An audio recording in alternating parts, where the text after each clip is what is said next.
A horror game doesn't have to be scary to be considered a horror game. It may very well be about horror without being scary.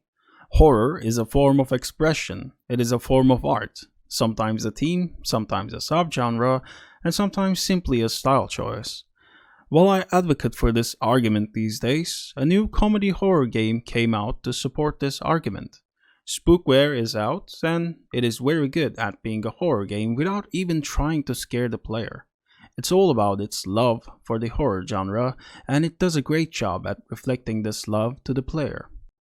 Hello everybody, my name is Herc, and welcome to a new horror visuals video. Today I'm going to talk to you about SPOOKWARE, a brand new horror comedy game developed by Beeswax Games and brought to life by DreadXP. Big thanks to them for providing me with a review copy. They also gave me 5 Steam keys to give away. You can find the details of that giveaway in the description below. Before I jump into the main topic, I'd like to apologize for my lack of knowledge about what WarioWare is. Apparently everybody but me is aware of its existence and know about it because all of the reviews and user comments I read so far referred to SPOOKWARE as a WarioWare type game.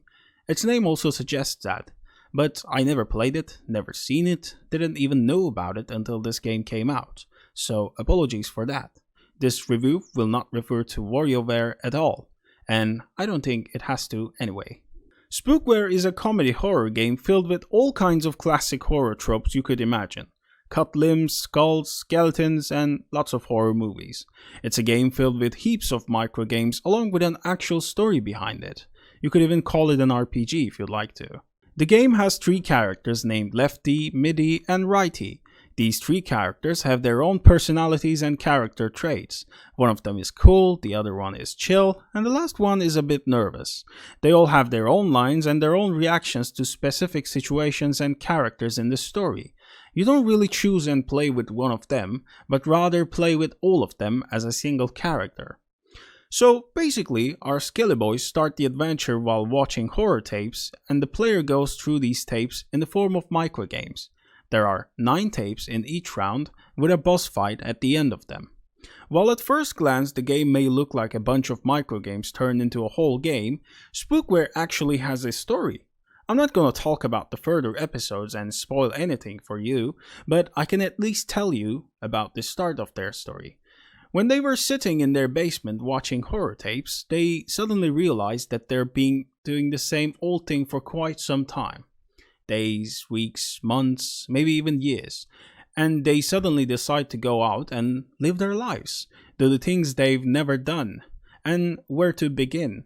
They have to get an education, of course. So they hop on the car and drive to the closest campus, register and start their education. But of course, things take a quick turn and they suddenly find themselves in a more interesting, exciting musical adventure. That's all I'm gonna spoil for now.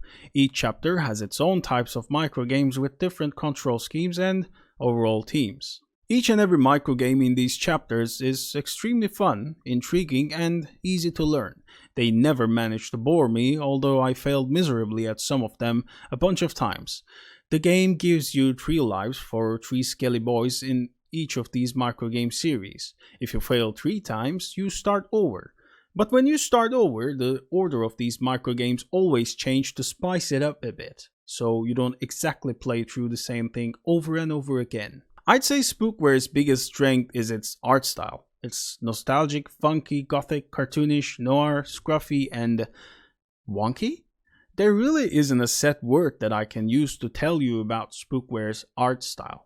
It's just very unique and something that you personally have to see and witness. While the art style certainly shines through, its music and sound design is also top notch.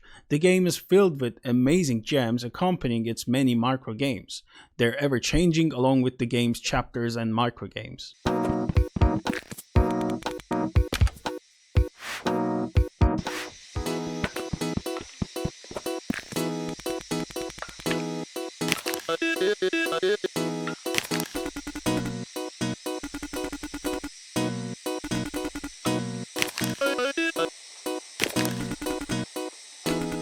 Overall, Spookware is a fun, small comedy horror game oozing with charm. It's one of those games that you would want to launch after a long day of work or simply whenever you want to relax. It's funny, it's amusing, and easy to get into. I'm currently having tons of fun with it. This has been a relatively short review, but I really didn't want to spoil anything about the game because its charm and style is really something you yourself have to experience.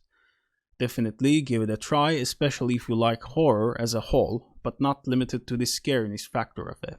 Spookware is a gem when it comes to that. Thank you for watching, and I will see you on the next video.